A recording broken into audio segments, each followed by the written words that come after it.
क'क्राझार समस्ति थारमाने east समस्ति 30 समस्तिनि Lawrence इस्लारिया बे न'खौ थांनाय जानुवारि मासाव गायसनदोंमोन। नाथायहाय मास मोनसेसोनि उनावहायनो बे न'खौ हाखांनायनि उनावहाय थांनाय मासावनो बहुद गोबावनो आवगायावनो हादोंमोन। नाथाय बेखौ अपेनिं खालामनाय जायाखैमोन। दिनै बेखौ अपेनिं खालामनाय जाहैनोसै आरोखि।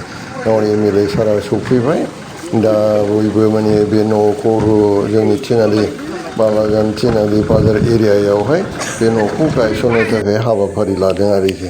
बिथांखौ गाजा गोमजायै गामियारि मानसिफ्रानो आर'नाइ लानानै बरायदों, फुल सारदों आरो बिथांखौ बिसिम लांनानै बरायनानै लांदों आरो बे न'खौ अपेनिं खालामहैदों आरोखि। बिथांनि अननायाव जोंनि बे थिनालि बाजार एरियायावहाय गंसे बे न'खौ मोननो हाबाय। जोङो गोबाव सम आंखालाव दङमोन। जोंनि न'फ्रा फिसामोन, बेवहायनो जों बर'फोर गोजा जयै थायोमोन। नाथायहाय दिनै बिथाङा बबेबा फान्डनिफ्राय बे थाखाखौ हरनानै बे न'खौ गायसनबाय आरोखि। बे न'आनो जाहैबाय बिथांनि हरनाय थांनाय जानुवारि दानावनो बिथाङा हरदोंमोन। दा बिथांनिनो नाजानायावहाय बे बोसोरसेनि गेजेरावहाय जाफुंसार बायदि जाहैबाय आरोखि। दाथ' नभेम्बर, बोसोरसे जाजोबाखै, मास मोननै मोनथामसोनि सिगांनो बे न'खौ हादोंमोन। नाथाय जोंसो अपेनिं खालामनो खाबु मोनाखै आरो बिथाङाबो सम बोथोरखौ दिरुननो हायाखै। बेवहाय बिडिअ साहाबो फैदों आरो जोङो बयबो गामियारि मानसिफ्रा ज' जादों। दा बिथांनि आखाइजों बे न'खौ अपेनिं खालामनो थाखाय, इन'ग्रेसन खालामनो थाखायहाय जोंनि बर' अनसाय आफादनि आफादगिरिया खावलायगासिनो दङ। दा बेखौ नोंथांमोना नायलांदो। मुसाहारि बिथांनि गोसोखांथियाव मुं दोननाय जादों। दा बे न'ब्लांखौ दिनै बेखेवनो लादों। बे न'ब्लां बेखेवनायनि हाबाफारियाव नुजाफैनो हानाय साफ्रोमबो आलासिफोरखौ आं गिबियाव सिनायथि होनो सानदों। लोगोसे गांफा गांफा आर'नाइजों बिथांमोनखौ बरायनाय जागोन। गिबियावनो आङो जोंनि 30 नं क'क्राझार सानजा बियाबनि एमएलए मानगोनां लरेन्स इस्लारि सार, बिथांखौ आङो गांसे आर'नाइजों बरायनो थाखाय खावलायनाय जायो।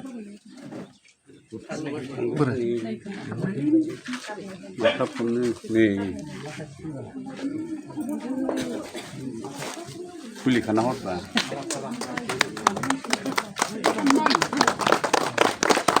साबायखर थाबाय बिथांनिसिम।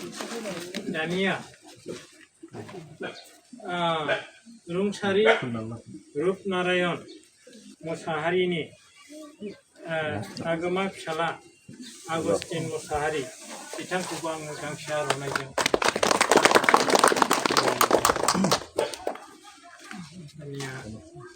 ब्रह्म, बिथाङा सफैनो हायाखै नालाय दानिया जोंनि क'क्राझार डेभेलपमेन्ट ब्लकनि मानगोनां बिडिअ, बिथांखौबो गांसे आर'नाइजों बरायनाय जाबाय। दानिया बिथांजोंनो फैफानो हानाय मानगोनां नडल अफिसार क'क्राझार डेभेलपमेन्ट ब्लक मुस्रि गपिनाथ बसुमतारी, बिथांखौबो आङो गांसे आर'नाइजों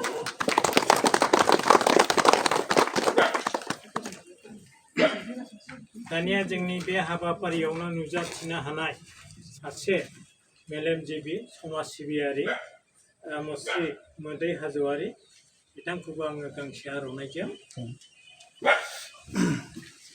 बरायनाय जाबाय।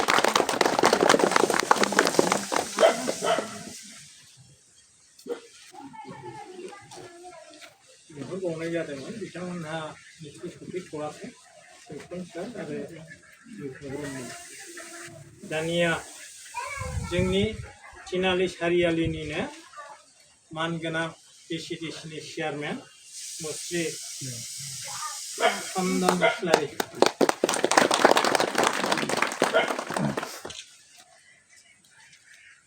उननि हाबाफारियाव आरो सफैबावोब्ला जों उनाव सिनायथिखौ लानाय जासिगोन।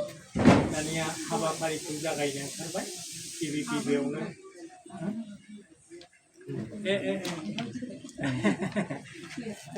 बावदों दे नामखौबो बोलै बाजै ग्रुप दानिया गिबियावनो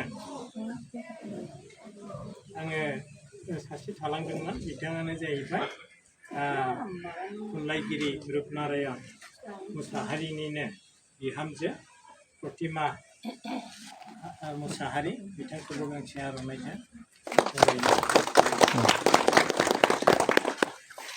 दानिया जोबनायाव आङो जोंनि नैबे तिनालि सारियालि बाजार एरिया गामिनि मानगोनां गावबुरा आदा सुखाम दैमारि बिथांखौबो आङो गांसे आर'नाइजों बरायनो थाखाय खावलायनाय जायो।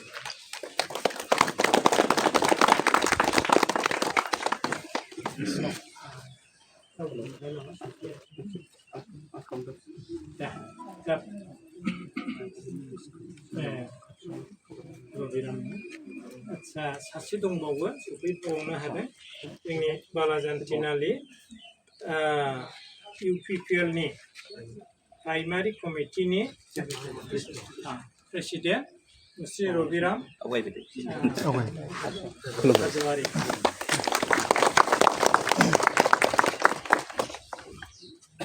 गोजोननाय थाबाय साफ्रोमनिसिमबो समखौ गोलाव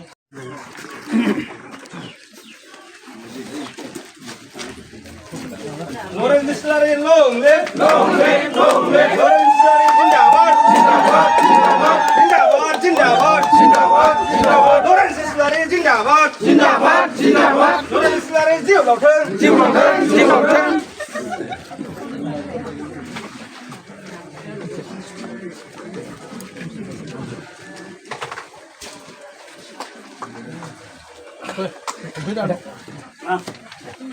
ada abang lulinai